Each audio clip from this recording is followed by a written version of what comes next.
All right, let's report some good news on the state of the U.S. economy. According to new numbers just released, 638,000 jobs were added in the month of October. And while the figure is moving in the right direction, the growth that we've seen since June seems to be slowing down. So let's bring in Stacy. She is the Director of Portfolio Strategy at Optimal Capital, and she's here to break it down and explain to us what this means for the job market. So, Frances, as you know, the U.S. added about 23,000 fewer jobs this month than last month, and back in June, 4.8 million jobs were created. So why are we seeing the numbers decreasing now? So we're just seeing this general flattening of the curve, which we've talked about week after week. And the thing that's most interesting is if you look, I wish I could show you this chart, but if you look at the continuing claims, they keep going like this. But 9/11, September 11th was the 26th week. And so people cease to have eligibility in many states after the 26th week. And so then they get an additional 13 weeks from the PEUC plus. And so while the continuing claims are declining, the PEUC plus is actually increasing. And then those people who no longer have eligibility is increasing. So what this really looks like is a complete flattening of the curve. And that's what we've been discussing week after week, that we're really getting close to seeing what the post-COVID damage is. We are still 10 million jobs below where we were in February, according to the non-farm payrolls. And so we have 10 million unemployed in this country. And then, of course, December 31st, without, ongoing legislation, a fiscal stimulus package, something to counter this, is going to be the expiration of all of these benefits, including the PEUC, which is supposed to give an additional 13 weeks. It's going to be an expiration of the moratorium on, rent and evictions, et cetera. So if we don't get more fiscal stimulus, that's going to be quite a drop-off for everybody. Of the jobs that were created, what industries saw the most gains? Well, the good news is leisure and hospitality saw 271,000 jobs, which is really fantastic because that says that sort of, restaurants and hotels are kind of coming back on the wire. Retail, of course, you're going to have some Christmas hiring, holiday season hiring.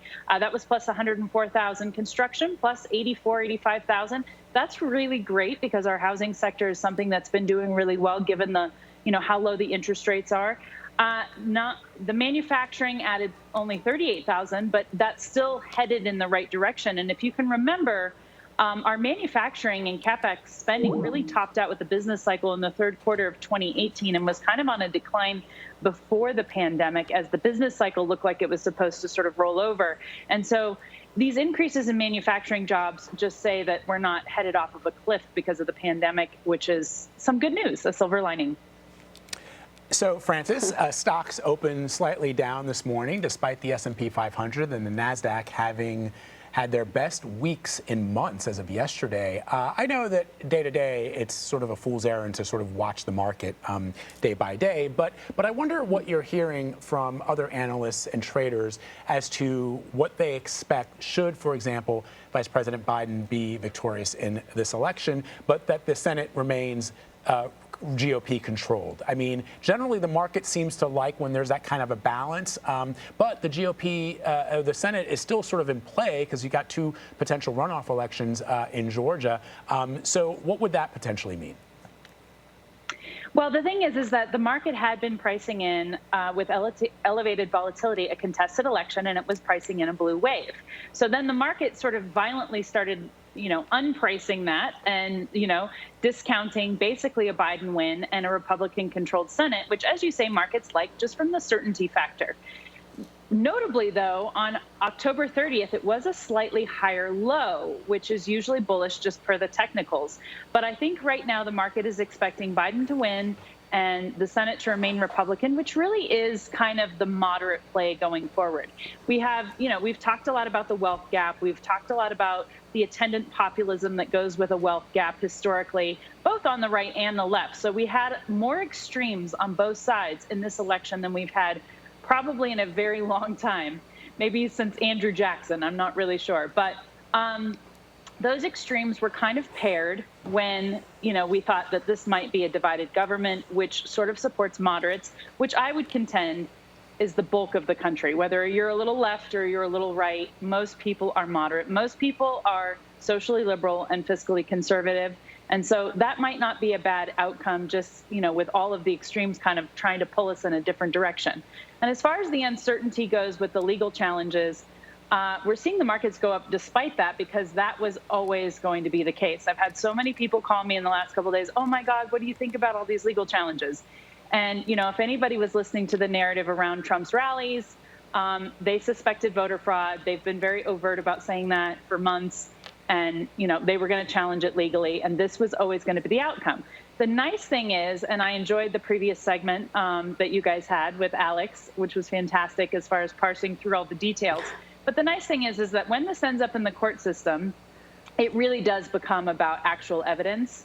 And it's not this sort of these competitive narratives that we have that are, tend to be a little bit extreme, tend to be a little bit emotional. When judges look at this, they really have to look at the hard evidence. And I think that's probably, unfortunately, the most beneficial outcome at this point, is that the courts kind of parse through all of the evidence, and they are not partisan, and they can give us, what actually occurred, and then we can have confidence in the decision. If we don't have a decision from the courts, then, again, you have those competitive narratives, you have a lot of resentment, you have a lot of holdover, emotional baggage holdover from the election. So I think the court option is actually going to end up being beneficial, though it takes a lot of time.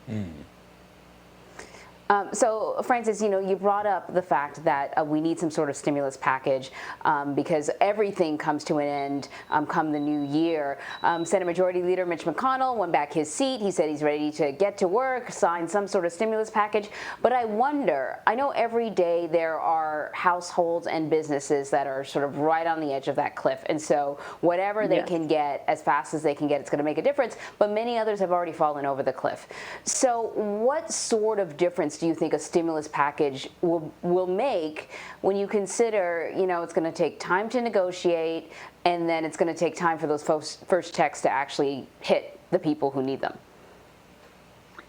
Yeah, so the timing factor is unfortunate, and I don't really think that we're going to see meaningful negotiations. I could be wrong until we have a decision on the election, because I think the political posturing will somewhat continue until we have a certain result in both the Senate and with the presidency.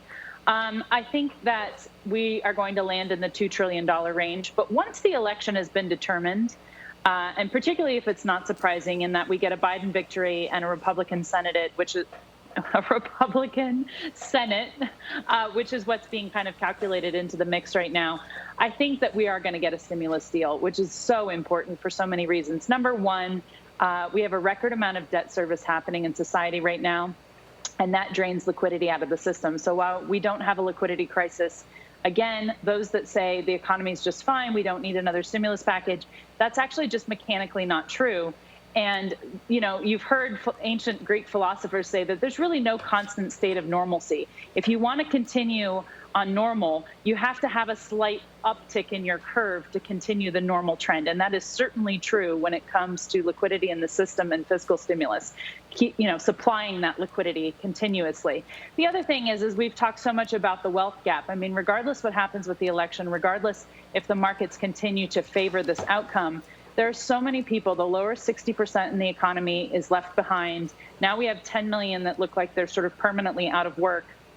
And those people are going to fall through the cracks, and we do need to help those people. The system is going to end up paying for those people regardless. And we'd rather pay for them now and give them checks to be able to cover their debts than pay for them later when we have to feed and house them and they default on their debt. So if you think about the greatest good for the greatest number of people or the greatest factor in the system, it is not to have them default on their debt, not to have them be homeless, not to have them, be hungry and have to feed them. That should be obvious to everyone.